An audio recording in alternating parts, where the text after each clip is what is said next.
Seabees deployed aboard USS Boxer launched themselves into a vigorous renovation project Tuesday in Alcajutla, El Salvador, where nearly 500 children of Canton Lasunza await vast improvements to their education. Several construction battalions are pooling their efforts to bring the 7-room schoolhouse many upgrades, including a new kitchen, improved utilities access, and classroom repairs.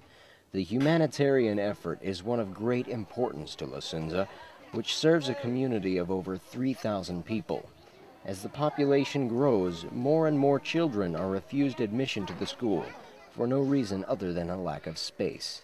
The school can't cope with the number of children.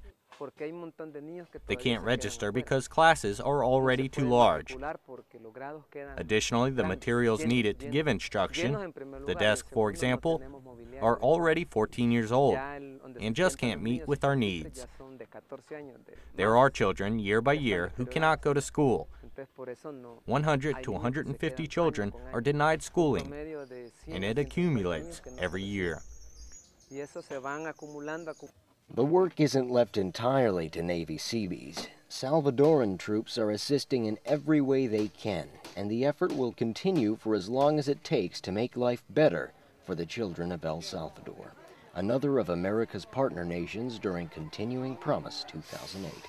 For USS Boxer in El Salvador, I'm Petty Officer Chris Okula.